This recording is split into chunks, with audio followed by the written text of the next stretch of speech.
എൻ്റെ അമ്മ എന്താണോ എക്സാക്ട്ലി സെയിം. എനിക്കിപ്പോൾ 2 അമ്മമാരാണ്. ഞങ്ങളുടെ ഈ ലവ് ലാംഗ്വേജ് പോലെ നിങ്ങളുടെ ലൈഫിലും ആൾക്കാർ പറയുന്നുണ്ട് ആ കുറുക്കൻ്റെ കണ്ണ് കോഴിക്കോട്ടിലെന്ന് പറഞ്ഞിട്ട് എൻ്റെ ഭാര്യയാണ്. ഇത് കോഴിക്കോടുമല്ല, ഞാൻ കുറുക്കനുമല്ല, എൻ്റെ ഭാര്യ ഞാൻ നോക്കണേന്ന് ഈ കമന്റ് ഇടുന്ന ആൾക്കാര് അവന്റെ ഭാര്യ എങ്ങനെയാ നോക്കണ? പാവം. അല്ലേട്ടാ, നമ്മളെ തെറ്റിദ്ധരിപ്പിച്ചിട്ട് പിരിക്കാൻ വേണ്ടിട്ടല്ലേ അവരിങ്ങനെ ചെയ്യുന്നത്.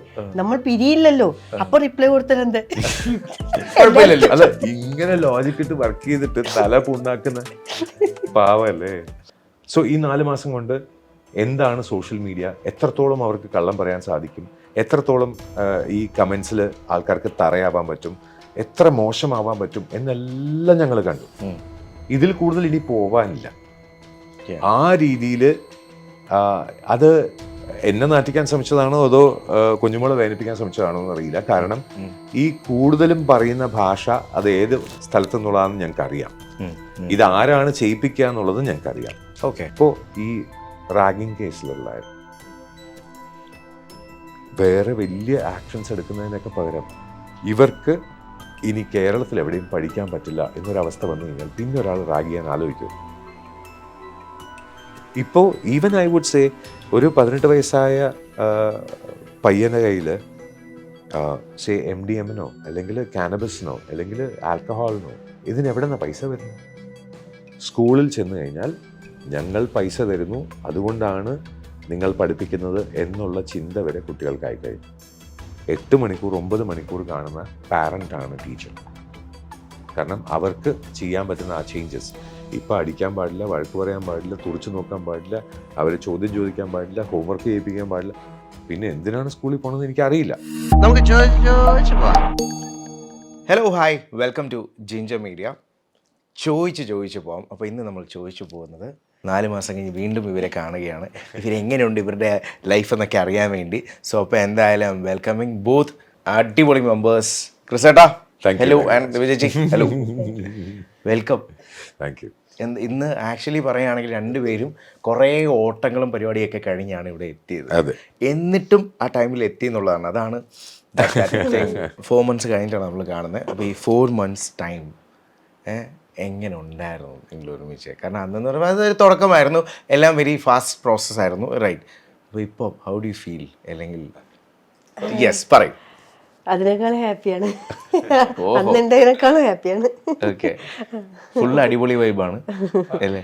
അതിൽ ഏറ്റവും ഇൻട്രസ്റ്റിംഗ് ആയിട്ട് തോന്നിയത്, ഞങ്ങൾ അന്ന് ഇൻ്റർവ്യൂ തരുന്ന സമയത്ത് ഞങ്ങൾക്ക് എന്തൊക്കെയാണ് വരാൻ പോകുന്നതെന്ന് അറിയില്ലായിരുന്നു.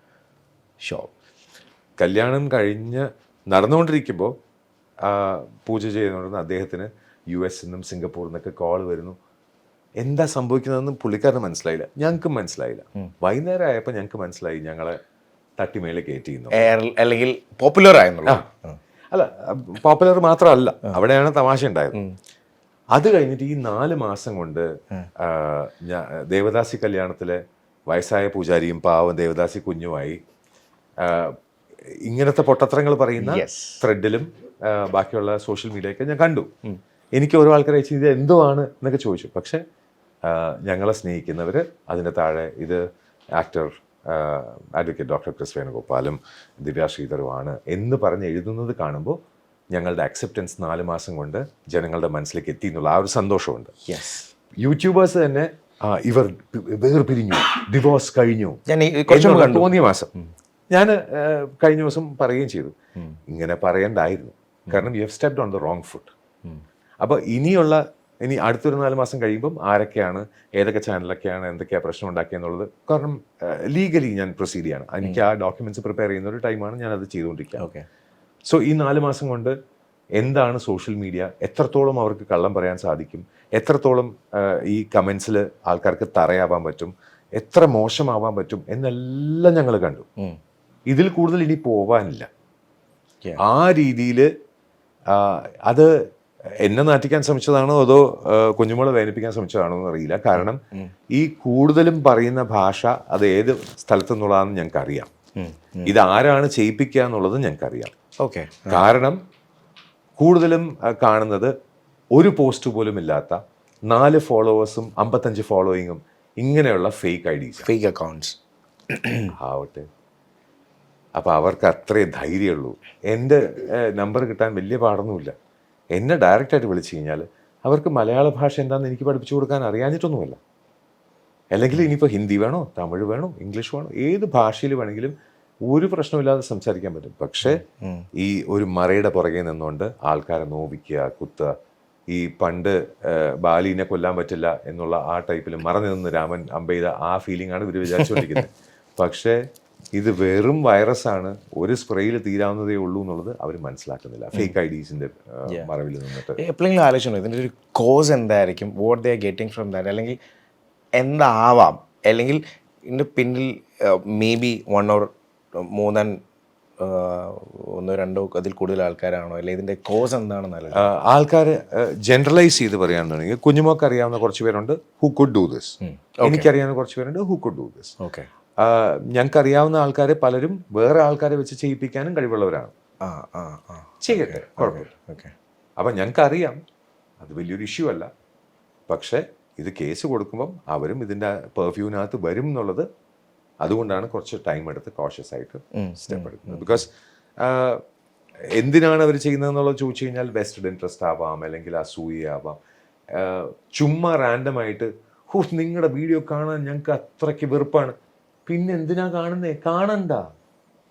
ഇത് പണ്ട് ദൂരദർശനിൽ വരുന്ന സീരിയൽ പോലെ അല്ല, ആൾക്കാർ കാണണം നിർബന്ധമില്ല. അതെ, പണ്ട് ഞാനൊക്കെ ദൂരദർശൻ കാണുമ്പോൾ കണ്ടേ പറ്റൂ, കാരണം ആ ചാനൽ ചോയ്സ് ഇല്ല. ഇതിപ്പോ ചോയ്സിന്റെ പെരുമഴയാണ്. അതാണ് അയ്യര് കളി എന്ന് പറയാൻ പാടില്ല. പിന്നെ ഞാൻ എന്നെ കുറിച്ച് തന്നെ ഞാൻ അങ്ങനെ പറയാൻ പാടില്ല എന്ന് പറഞ്ഞ് നിർത്തിയത്. അതെനിക്ക് ഇഷ്ടപ്പെട്ടു. കറക്റ്റ് ടൈമിനെ ഹെൽപ്പ് ചെയ്തില്ലേ. അപ്പോൾ വാട്ട് ഹാപ്പൻഡ് ഈസ്, ഈ 4 മാസം കൊണ്ട് ഞങ്ങൾക്ക് കുറേ അധികം നല്ല ആൾക്കാർ ഞങ്ങൾക്ക് വേണ്ടി പ്രാർത്ഥിക്കുന്നുണ്ടെന്നത് മനസ്സിലായി. ജെനുവിൻ ആയിട്ടുള്ള അല്ല, ഞാൻ പറയുന്നു പോപ്പുലാരിറ്റി ഓർ നോ പോപ്പുലാരിറ്റി അതൊരു വിഷയമായിരുന്നു എന്നുണ്ടെങ്കിൽ ഞങ്ങൾക്ക് ഇപ്പോൾ റീസെൻ്റായിട്ട് ഒരു ഈ എന്താ പറയുക ഓൺലൈൻ ഗെയിമിങ്ങിന് പെട്ട 2 ആൾക്കാരുടെ ഒരു സ്റ്റോറി വന്നിരുന്നു റീസെൻ്റായിട്ട്. അവർ ഈ ഓൺലൈൻ ഗെയിമിംഗ് പ്രൊമോട്ട് ചെയ്ത് പൈസ തട്ടിക്കാൻ വേണ്ടിയിട്ടുള്ള അങ്ങനത്തെ കാര്യം, അതൊക്കെ ചെയ്ത് കഴിഞ്ഞാൽ ഞങ്ങൾക്ക് പൈസ ഉണ്ടാക്കാമായിരുന്നു. ഞങ്ങൾക്ക് അതിലൊന്നും താല്പര്യമില്ല. കുഞ്ഞുമോള് റീൽസ് ഇടുന്നത് ഹെർ ഹാപ്പിനെസ്, അത് ലൈക്ക് ചെയ്യുന്നത് എൻ്റെ ഹാപ്പിനെസ്. ഞാൻ റീൽ ഇട്ട് കഴിഞ്ഞാൽ പുള്ളിക്കാരി വന്ന് ലൈക്ക് ചെയ്യും, വേറെ ആരും ലൈക്ക് ചെയ്താലും ഞങ്ങൾക്ക് പ്രശ്നമില്ല. അപ്പോൾ എന്തിനാ ഇവർ വീഡിയോ ഇടുന്നത്? ഞങ്ങളുടെ സന്തോഷത്തിന്, നിങ്ങൾ കാണാതിരിക്കും. എന്നാലും ആ ഒരു ടാഗ് വരാൻ, അല്ലെങ്കിൽ ആ ഡിവോഴ്സ് എന്നുള്ളൊരു ടേം തന്നെ ഇതിലേക്ക് വരാൻ, അങ്ങനെ വരേണ്ട ഒരു ആവശ്യകത ഇല്ലല്ലോ അല്ലേ? അതെന്താന്ന് വെച്ച് കഴിഞ്ഞാൽ റീസെൻ്റ് ആയിട്ടുള്ള സെലിബ്രിറ്റി മാരേജസ് എല്ലാം ഡിവോഴ്സിൽ അവസാനിച്ചു എന്നൊരു ജനറലൈസേഷൻ. ഓക്കെ, അപ്പൊ അങ്ങനെ പറഞ്ഞു കഴിഞ്ഞാൽ അങ്ങനെ ഒരു ചാൻസ് ഉണ്ടെങ്കിൽ ആദ്യം ഞങ്ങളല്ലേ പറഞ്ഞത്. ഫേക്ക് ന്യൂസ് ആണെങ്കിൽ അതങ്ങ് പോകും. എല്ലാന്നുണ്ടെങ്കിൽ ഞങ്ങൾ ആദ്യമേ പറഞ്ഞു, ഞങ്ങൾ അപ്പോഴേ പറഞ്ഞില്ലേ. ഇത് പണ്ടത്തെ അമ്മായിമാരുടെ സ്വഭാവമാണ്. എന്തെങ്കിലും സംഭവിച്ചു കഴിഞ്ഞാൽ എനിക്ക് അന്നേ അറിയായിരുന്നു, അമ്മായി സ്വഭാവം കാണിക്കും. ആക്ച്വലി നമുക്ക് പ്രോബബ്ലി ആ ചാനലിനെയൊക്കെ അമ്മായി ചാനൽ എന്നൊക്കെ പേര് വിളിക്കാം. I M saying shear stupidity. കാരണം ഞങ്ങൾക്ക് അങ്ങനെയൊന്നും ഇല്ല. ഇത് പറഞ്ഞിട്ട് അവർക്ക് കിട്ടാൻ പോകുന്നത് മേ ബി 1 or 2 കൂടുതൽ view. In the long run അവരാര് വിശ്വസിക്കും? സ്വന്തമായിട്ടുള്ള പേര് കളഞ്ഞു. ഇതിനിടയ്ക്ക് ഈ 4 മാസത്തിനിടയിൽ വന്നിട്ടുള്ളതെന്ന് പറഞ്ഞാൽ 1-2 യൂട്യൂബേഴ്സോ അല്ലെങ്കിൽ സോഷ്യൽ മീഡിയ ഇൻഫ്ലുവൻസേഴ്സൊക്കെ ക്ലോസ് ആയിട്ട് സംസാരിക്കാൻ പറ്റി, മനസ്സ് തുറന്ന് സംസാരിക്കാൻ പറ്റി. അതായത് എന്നെ അത്രയ്ക്ക് മോശമായിട്ട് പറഞ്ഞ ഒരാളെ ഞാൻ വിളിച്ചിട്ട് ചോദിച്ചു, നിങ്ങൾക്ക് അറിയാമോ എന്നെ? അല്ല, നിങ്ങളുടെ ലൈഫ് അങ്ങനെ ഇങ്ങനെ എന്നൊക്കെ പറഞ്ഞ് കുറേയൊക്കെ പറഞ്ഞു. ഒരു 10-15 മിനിറ്റ് സംസാരിച്ച് കഴിഞ്ഞപ്പം ഷീ അണ്ടർസ്റ്റുഡ്. ഒരു 10-15 മിനിറ്റ് സംസാരിച്ചപ്പം another person understood. അപ്പോൾ ആണോ പെണ്ണോ അല്ലെങ്കിൽ ഇൻഫ്ലുവൻസേഴ്സോ ഗ്രൂപ്പോ ചാനലോ അങ്ങനെയൊന്നും അല്ല. ആൾക്കാർക്ക് തെറ്റിദ്ധാരണ പരത്താനുള്ള ആ ഒരു ടെൻഡൻസി എവിടെ നിന്നോ വന്നുപോയി. ഓക്കെ, പല സിറ്റുവേഷൻസ് ഉണ്ടായിട്ടുണ്ട്, അല്ലെങ്കിൽ തോന്നിയിട്ടുണ്ട് അങ്ങനെ ഒരു തുണ വേണം എന്നുള്ളത്. അതുകൊണ്ട് തന്നെ ഇതിനു മുമ്പ് കുറേ സ്ട്രഗിളും ചെയ്തിട്ടുണ്ട്. അങ്ങനെയുള്ള സിറ്റുവേഷൻസ് എന്തൊക്കെയായിരിക്കാം വന്നിട്ടുള്ളത്? ഒന്നാമത് എന്താണ്, ഫിനാൻഷ്യലിയിലെ പ്രശ്നം തന്നെയാണ് മെയിനായിട്ട് എൻ്റെ ലൈഫിൽ വന്നത്. അത് തന്നെയാണല്ലോ മെയിൻ പ്രശ്നം എല്ലാവർക്കും. അല്ല, അതിൽ എടുത്ത് പറയേണ്ട ഒരു കാര്യം കൂടെ ഉണ്ട്. ഇപ്പോൾ ഒരു സിംഗിൾ മദർ, ആക്ട്രസ്, സീരിയലിൽ വർക്ക് ചെയ്യുന്നു, ഫിനാൻഷ്യൽ ട്രബിൾ വന്നു, ഒരാളെ വിളിച്ചു കഴിഞ്ഞാൽ ഈ യൂട്യൂബ് അല്ലെങ്കിൽ ഇൻസ്റ്റയിൽ കമൻറ്റ് ചെയ്യുന്ന ആൾക്കാരുടെ ആ സ്വഭാവമുള്ള മനുഷ്യരോടാണ് നമ്മൾ പൈസ ചോദിക്കേണ്ടത്. അവരെന്ത് സംസാരിച്ചാണോന്ന് എനിക്ക് മനസ്സിലാവും. അത്രയേ ഉള്ളൂ. അങ്ങനെയുള്ളവർ അവരുടെ കുടുംബത്തിലുള്ളവരോടൊക്കെ എൻ്റെ ഹാർട്ട് ഫെൽ കണ്ടോളൻസസ്. കാരണം അങ്ങനെയുള്ള ആൾക്കാർ ഈ ലോകത്തുണ്ട് എന്നുള്ളത് ഞങ്ങൾക്ക് അറിയിച്ച, ഈ കമൻറ്റ് ചെയ്യുന്ന ആൾക്കാരും അങ്ങനെ പറയുന്ന ആൾക്കാരും ഒക്കെ. ഓസ്ട്രസൈസേഷൻ എന്നൊക്കെ പറഞ്ഞു കഴിഞ്ഞാൽ അസൂയ കൊണ്ട് നമ്മൾ മനുഷ്യരെ ഒതുക്കി വെക്കാൻ തുടങ്ങിയിട്ടുണ്ട്. വെറും അസൂയ കൊണ്ട് മാനിപ്പുലേഷൻ്റെ അങ്ങേ അറ്റമായിട്ടുണ്ട്. എന്തിനാ മാനിപ്പുലേറ്റ് ചെയ്യുന്നത്? സ്വന്തം ഒരു സെക്കൻഡത്തെ അസൂയയുടെ ആ ഒരു ബേസിസിൽ. പക്ഷെ ഇത് കുറേ ആകുമ്പോൾ ഇപ്പോൾ ഒരു ഇഗ്നോർ ചെയ്യാനുള്ളൊരു ഫീൽ വരുന്നില്ലേ? Like let it be. ഞാൻ അന്നും ഇഗ്നോർ ചെയ്തിരുന്നു, ഇന്നും ഇഗ്നോർ ചെയ്യുന്നു. പക്ഷെ എപ്പോഴാണോ കുഞ്ഞുമോക്ക് വിഷമം ഉണ്ടാവണേ അന്ന് മാതിരി ഉള്ളൊരു കമന്റ് ഒക്കെ വരുമ്പോ നമുക്ക് താങ്ങാൻ പറ്റുന്നില്ലല്ലോ. അത്രക്കും അത് വായിച്ചവർക്ക് അറിയാം അത് എന്തായിരുന്നു കമന്റ്. ആദ്യം നല്ല പ്രശ്നമല്ലായിരുന്നു അത് ഇപ്പൊ അത്രയില്ല, അത് മാറി മാറി വന്നു കൊറേയൊക്കെ. ഇപ്പം ഏട്ടൻ പറയാ അതിനൊന്നും റിപ്ലൈ കൊടുക്കണ്ട, കുഞ്ഞുമോളെ പറഞ്ഞാലും ഇങ്ങനെ കൈ ഇരിഞ്ഞു പോകും. അപ്പൊ ഞാൻ റിപ്ലൈ കൊടുക്കും. അത് അവർക്ക് അറിയാം, ഈ കമന്റ് ചെയ്യുന്നവർക്ക് അറിയാം ഇത് ആർക്കിട്ടാണെന്ന്. അത് കാണുമ്പോൾ അറിയാം, ഇതിപ്പോ കുഞ്ഞുമോളുടെ ആൻസർ വരുമല്ലോ എന്നൊക്കെ കണ്ടു അത് ഇങ്ങനെ കൊടുത്തു പോകുന്നത് ഓട്ടോമാറ്റിക്കലി. അതൊരു ഏർജ് അങ്ങനെ വരുന്നത്. ഞാൻ പെർമിഷൻ ഒക്കെ വാങ്ങിച്ചു, ഏട്ടാ ഞാൻ ഒന്ന് കൊടുക്കുന്നുണ്ട്. എപ്പോഴും നമ്മള് ഈ ഓപ്പൺ എൻഡഡ് ആൻസേഴ്സ് എന്ന് പറഞ്ഞിട്ടൊരു കൈൻഡ് ഓഫ് ആൻസേഴ്സ് കമ്മ്യൂണിക്കേഷനിൽ നമ്മൾ പഠിക്കുന്നതാണ്. ഓപ്പൺ എൻഡഡ് ആൻസേഴ്സ് എന്ന് പറഞ്ഞു കഴിഞ്ഞാൽ അടുത്ത ചോദ്യത്തിന് നമ്മൾ വിത്തിട്ട് കൊടുക്കുക.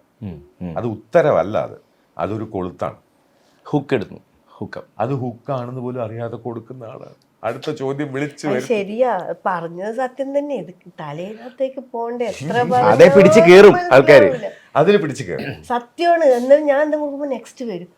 അപ്പൊ ഏട്ടൻ പറഞ്ഞ കറക്റ്റാ. ഞാൻ അല്ല, നെക്സ്റ്റ് വന്നു കഴിഞ്ഞാൽ പിന്നെ അതിന് റിപ്ലൈ ചെയ്യും. പാവം, എന്താ ചെയ്യാ. എന്തായാലും അന്ന് നമ്മൾ ഇന്റർവ്യൂ ഇരുന്നല്ലോ. അപ്പൊ അത് കഴിഞ്ഞ് ഇപ്പൊ നമ്മൾ ഒരാളെ കംപ്ലീറ്റ് ആയിട്ട് നമുക്ക് അവരിങ്ങനെ ആയിരിക്കും എന്ന് ചിലപ്പോൾ നമ്മുടെ മനസ്സിൽ കാണും. കുറച്ച് കഴിയുമ്പോൾ ചിലപ്പോൾ ചില മാറ്റങ്ങൾ ഉണ്ടാവാം. അങ്ങനെ നോക്കുമ്പോൾ മാറിയ കാര്യങ്ങൾ എന്തൊക്കെയായിരിക്കും, അല്ലെങ്കിൽ നമ്മൾ ഉദ്ദേശിച്ചത് അതിൽ നിന്ന് വ്യത്യസ്തമായിട്ടുള്ള എന്തെങ്കിലും? അങ്ങനെയല്ല ഞാൻ പറയുന്നത്. ചിലപ്പോൾ ഏട്ടൻ എനിക്ക് പല കാര്യങ്ങളും പറയുന്നത് എൻ്റെ മൈൻഡിലെത്തുന്നത് ഞാനാ ചെയ്യുന്നത് ശരി, അങ്ങനെയാണ്. ഏട്ടൻ പറഞ്ഞു തരുന്നത് എൻ്റെ ചെവിയിലേക്ക് എത്തുന്നത് വേറെ തരത്തിലാണ്. അപ്പൊ എനിക്ക് എത്ര ശ്രമിച്ചാലും അതിലോട്ടേക്ക് പോകാൻ പറ്റാറില്ല. അപ്പൊ ചെറിയ പ്രശ്നങ്ങൾ പറഞ്ഞാൽ ലൈഫിൽ ഉണ്ടാകുന്ന കുഞ്ഞു പ്രശ്നങ്ങൾ. അപ്പൊ ഇതെന്താണ് ഏതാണ്, അപ്പൊ ഞാൻ എൻ്റെ മൈൻഡിൽ എപ്പോഴും ശരിയാണല്ലോ, ഞാൻ പറഞ്ഞതിൽ എന്താ തെറ്റില്ല. അപ്പം ചിലപ്പോൾ എൻ്റെ സംസാര രീതിയോ, രണ്ടാളും രണ്ട് സ്ഥലങ്ങളിലല്ലേ, അപ്പൊ അതിൻ്റെ ഇതാണോ എന്താണെന്നറിയില്ല. എനിക്ക് മനസ്സിലാവുകയില്ല എത്ര പറഞ്ഞാൽ. പക്ഷെ അത് മനസ്സിലാവാൻ കുറച്ച് ടൈം എടുത്തു. അതാ ഞാൻ പറഞ്ഞ ഇപ്പം എനിക്ക് ഏട്ടന് ഒരുപാട് മനസ്സിലായി. അതൊന്നും അല്ലായിരുന്നു കാര്യങ്ങൾ. ഇപ്പോഴാണ് എനിക്ക് ശരിക്കും ഞാൻ പറഞ്ഞു, അതൊക്കെ ഞാൻ സോറി പറഞ്ഞു ഏട്ടനോട്.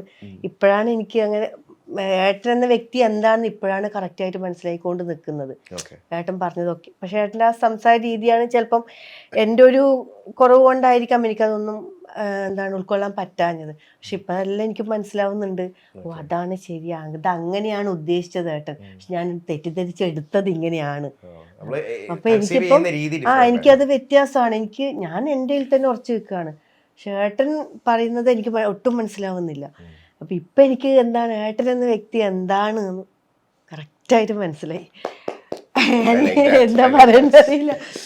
എന്റെ ഇഷ്ടം കുറെ ഫാൾട്ടുകൾ വരുന്നുണ്ട്. അതുകൊണ്ട് ഈ മനസ്സിലാവാത്തത് കൊണ്ട് അതാ പറഞ്ഞു, ചെറിയ തട്ടുമുട്ടും ഒക്കെ വരുന്നുണ്ട്. പക്ഷെ പ്രേക്ഷകർ പറയുന്ന പോലെ ഒരു മാസം ഒന്നല്ല, നമ്മളെങ്ങനെ പോയിക്കൊണ്ടിരിക്കും.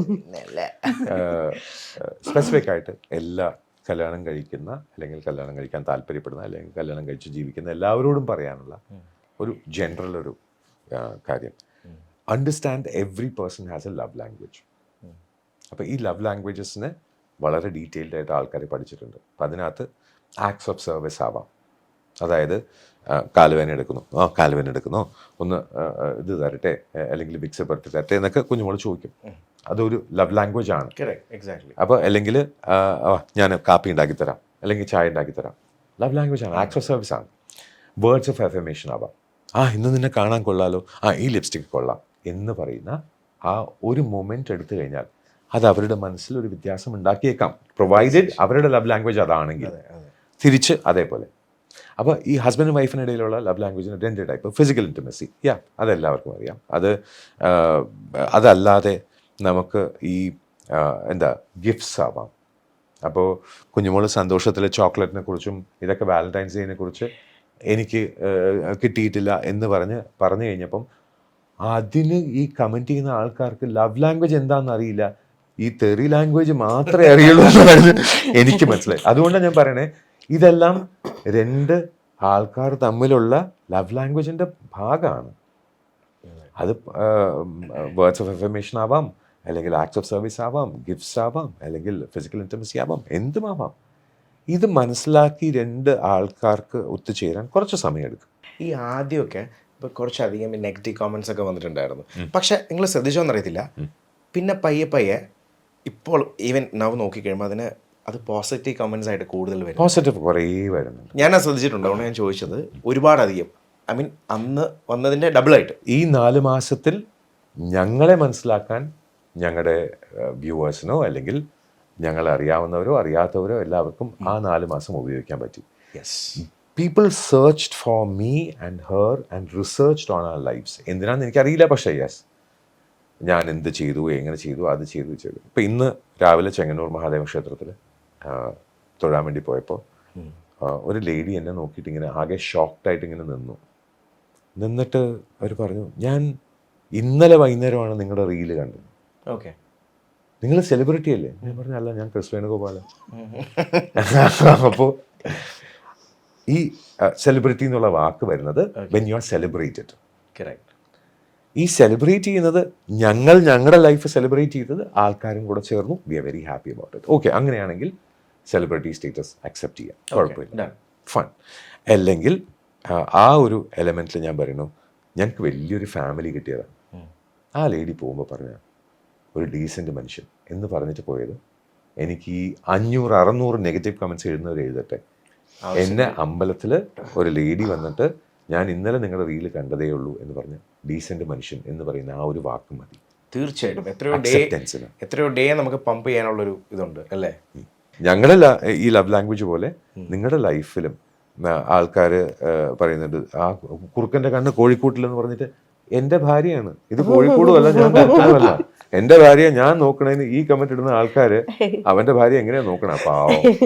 അപ്പൊ ലവ് ലാംഗ്വേജ് മനസ്സിലാവാത്ത കുറെ ആൾക്കാരും പിന്നെ അതിനിടയ്ക്ക് കയറി എങ്ങനെയെങ്കിലും എന്നെ തെറ്റിപ്പിരിപ്പിച്ചിട്ട് കുഞ്ഞുമോളെ കൊണ്ടുപോകാൻ പറ്റുമെന്ന് ശ്രമിക്കുന്ന കുറെ പേര് പണിയാൻ നോക്കുന്നുണ്ടാവാം.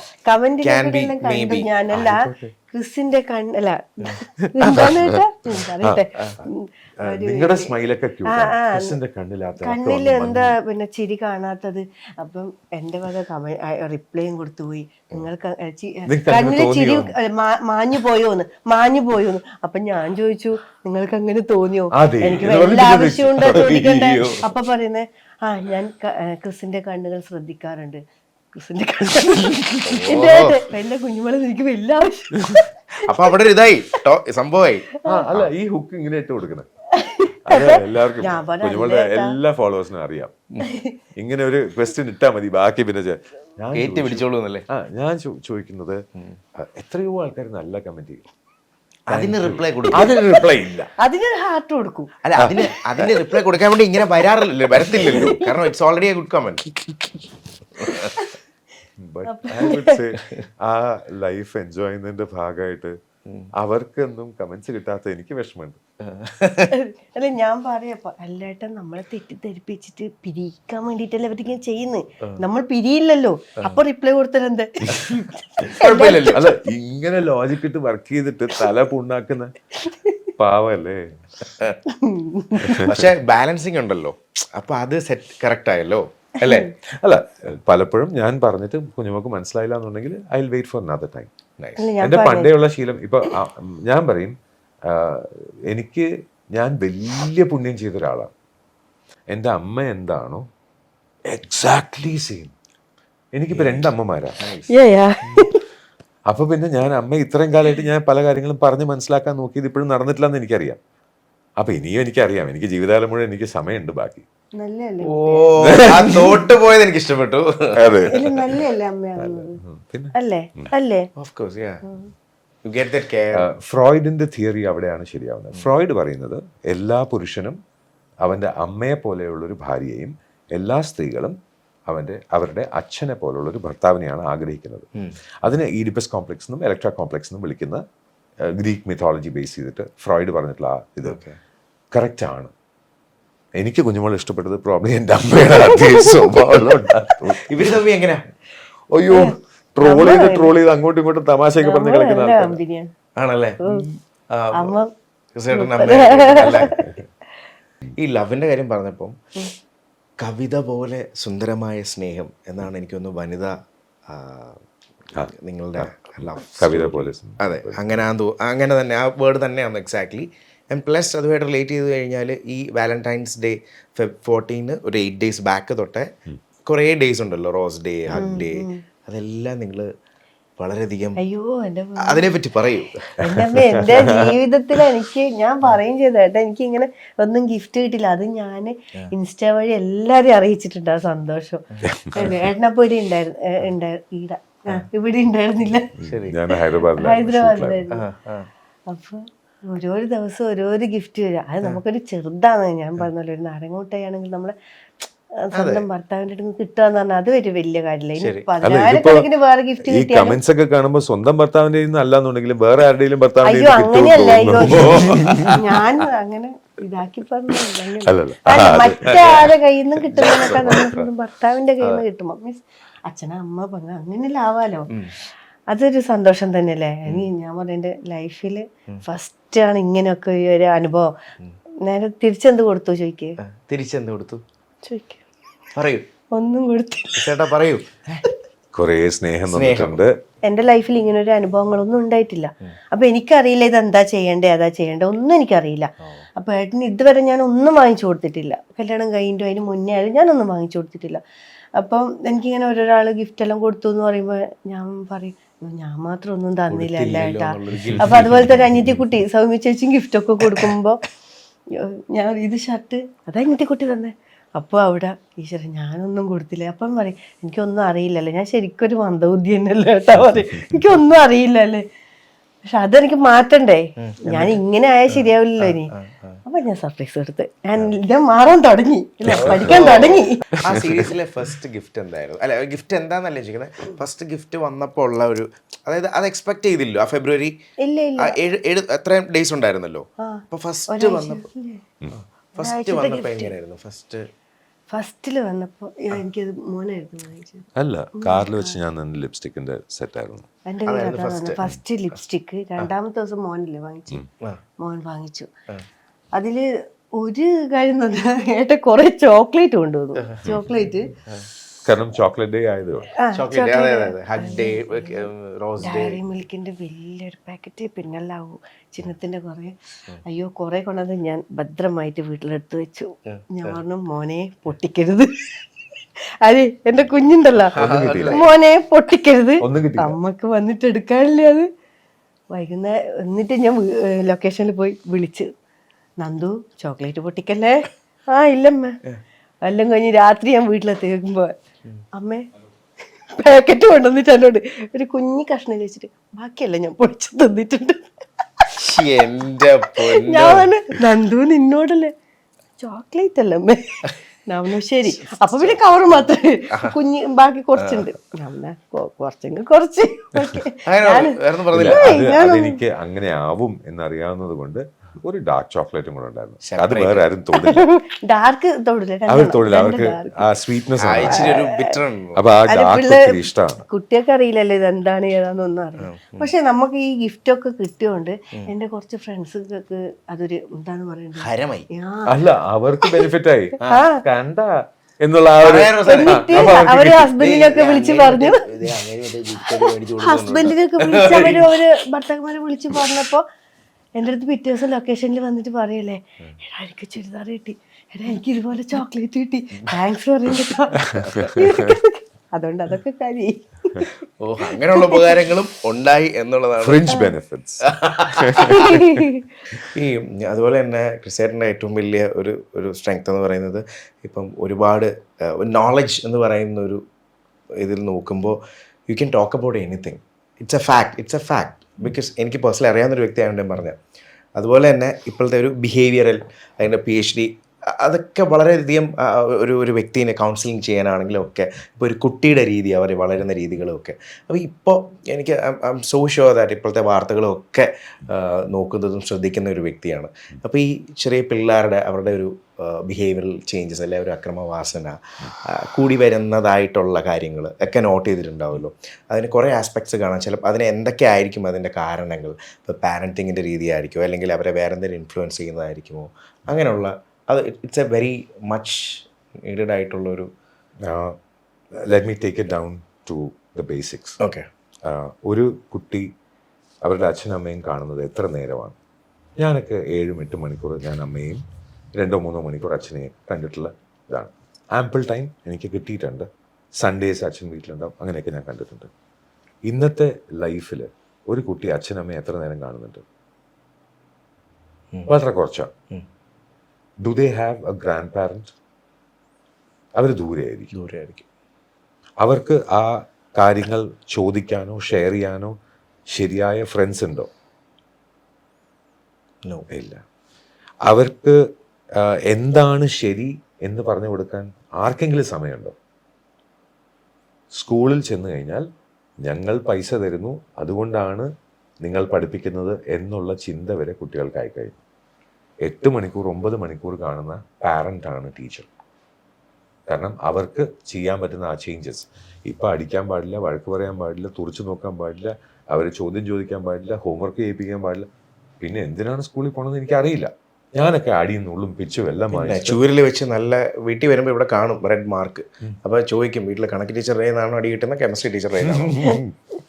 അപ്പോൾ അങ്ങനെയുള്ള പാരന്റിങ്, അത് ആ ചോദിക്കാൻ വീട്ടിലെ ആൾക്കാരുണ്ട് എന്ന് ടീച്ചേഴ്സിനും അറിയാം. തിരിച്ച് അതേപോലെ ആ ഒരു സാധനം അത് തീർന്നു, അതില്ല. സോ പാരന്റിങ്ങിനെ കുറ്റം പറയാൻ പാരന്റിങ്ങേ നടക്കുന്നില്ല. ഓക്കെ. ടീച്ചേഴ്സിനെ കുറ്റം പറയാൻ പറ്റില്ല, കാരണം ടീച്ചിങ്ങേ പ്രൊഫഷൻ മാറ്റിയിട്ടുണ്ട്. ഇതിപ്പോൾ ഒരു കൺസ്യൂമറിസ്റ്റിക് വേൾഡായിട്ട് ഞാൻ ഇന്നും പറഞ്ഞിരുന്നു. കൺസ്യൂമറിസം പോലെ വാങ്ങിക്കാൻ പറ്റുന്നതല്ല അറിവ്. കടയിൽ പോയിട്ട് 10 രൂപ എടുത്തു കഴിഞ്ഞാൽ എനിക്ക് കുറച്ച് ഇൻഫർമേഷൻ താന്ന് പറഞ്ഞാൽ തരില്ല, എക്സ്പീരിയൻസ് ചെയ്യണം. അപ്പോൾ ഇതെല്ലാം മാറി. It is changed. ഇപ്പോൾ consumerism is gone to a level where അച്ഛനും അമ്മയും പോലും കൺസ്യൂമർ പ്രൊഡക്ട്സ് ആയിട്ട് മാറിയിട്ടുണ്ട്. അതായത് എനിക്ക് ആഹാരം തരാനും എൻ്റെ റീചാർജ് ചെയ്യാനും എൻ്റെ കാര്യങ്ങൾ ചോദിക്കാതിരിക്കാനും വേണ്ടിയിട്ടുള്ള ആൾക്കാരായി മാറിയിട്ടുണ്ട്.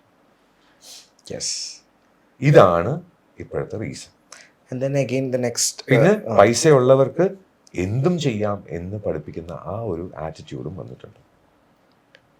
ലീഗൽ സൈഡൊക്കെ ഇപ്പോൾ ഋഷിരാജ് സിംഗ് സാറിൻ്റെ കൂടെ ഒരു ഇവന്റ് ചെയ്ത സമയത്ത് പോലും അദ്ദേഹം പറഞ്ഞ പല കാര്യങ്ങളും വളരെ കറക്റ്റാണ്. അദ്ദേഹം പറഞ്ഞു, തോന്നിക്കലിലുള്ള ക്ഷേത്രത്തിലെ ശിവരാത്രി ഫംഗ്ഷനിൽ ഞങ്ങൾ സംസാരിച്ചുകൊണ്ടിരിക്കുന്ന സമയത്ത് അദ്ദേഹം പറഞ്ഞു, ഇപ്പോൾ ഈ റാഗിങ് കേസിലുള്ളായിരുന്നു, വേറെ വലിയ ആക്ഷൻസ് എടുക്കുന്നതിനൊക്കെ പകരം ഇവർക്ക് ഇനി കേരളത്തിൽ എവിടെയും പഠിക്കാൻ പറ്റില്ല എന്നൊരവസ്ഥ വന്നു കഴിഞ്ഞാൽ പിന്നെ ഒരാൾ റാഗ് ചെയ്യാൻ ആലോചിക്കും. സോ അങ്ങനത്തെ റിഫർമേറ്റീവ് തോട്ട് എന്തുകൊണ്ട് വരുന്നില്ല എന്നറിയില്ല. സാറിന് അങ്ങനെയുണ്ട്. സാർ പല കാര്യങ്ങളും പറഞ്ഞത് കറക്റ്റാണ്. I respect his views. Drug അഡിക്ഷൻ്റെ കാര്യം അദ്ദേഹം പറയുന്നുണ്ടായിരുന്നു. അദ്ദേഹമുള്ള സമയത്ത് 14ഓളം ഡി അഡിക്ഷൻ സെൻറ്റേഴ്സിൽ 3 ലക്ഷത്തോളം യുവാക്കളെയാണ് ഡി അഡിക്റ്റ് ചെയ്തിട്ടുള്ളത്. ഓക്കെ, 3 ലക്ഷമാണ് ഞാൻ പറയാം de addiction. So do you think things are going in the right direction? Drug addiction ഉണ്ട്, ആൽക്കഹോൾ ഉണ്ട്, ഡിപ്രഷൻ ഉണ്ട്, ലാക്ക് ഓഫ് പാരന്റിങ് ഉണ്ട്, ലാക്ക് ഓഫ് ടീച്ചിങ് ഉണ്ട്. ഇതെല്ലാം ഈ ബേസിക്സ് ഞാൻ പറയാൻ തന്നെ ചിലപ്പോൾ 10 വർഷം എടുക്കും തോന്നുന്നു. കാരണം അത്രയ്ക്ക് പ്രശ്നമായി തുടങ്ങിയിട്ടുണ്ട്. പിന്നെ ഈ ഡ്രഗോ അല്ലെങ്കിൽ ഈ സബ്സ്റ്റൻസ് അബ്യൂസിലുള്ള എന്തെങ്കിലും ഒരു സാധനം കഴിച്ചുകൊണ്ട് വയലൻസിൻ്റെ അങ്ങേ അറ്റമായിട്ടുള്ള മൂവീസാണ് നമ്മൾ കാണുന്നത്. A സർട്ടിഫിക്കേഷൻ കിട്ടിയ ഒരു മൂവി എങ്ങനെയാണ് ഒരു കൊച്ചുകുട്ടി കാണാൻ പറ്റും ഇപ്പോൾ? കാരണം ഇത് എപ്പോഴാണ് OTT വരുന്നത്, they are watching. Are you controlling them? Controlling അല്ല, are you telling them it is not good for them? എല്ലാവരും നമ്മൾ പാരൻ്റായിട്ട് നമ്മൾ പറയും നീ ഇങ്ങനെ ചെയ്യല്ലേ എന്ന് പറയും. എന്താണ് ചെയ്യേണ്ടതെന്ന് പറഞ്ഞു കൊടുക്കണ്ടേ? അത് കേൾക്കാൻ ഇപ്പം മക്കൾക്കും താല്പര്യമില്ല. കാരണം അവർ പറയണ എല്ലാം ശരി. അവർക്ക് നല്ലത് എന്താണ്, അവരുടെ ലൈഫ് മോശമാവരുത്, അവരുടെ തെറ്റായ ഒരു ഡിസിഷനിൽ അവർ ജീവിതകാലം മുഴുവൻ കരയരുത് എന്ന് ആഗ്രഹിക്കുന്ന ഒരച്ഛൻ ഒരമ്മ എന്നുള്ള കാര്യം അവർ മറന്നു കഴിഞ്ഞു. സോ ഇതാണ് റീസൺ. ഇപ്പോൾ ഈവൻ ഐ വുഡ് സേ ഒരു 18 വയസ്സായ പയ്യൻ്റെ കയ്യിൽ സേ MDMനോ അല്ലെങ്കിൽ കാനബിസിനോ അല്ലെങ്കിൽ ആൽക്കഹോളിനോ ഇതിനെവിടെ നിന്നാണ് പൈസ വരുന്നത്?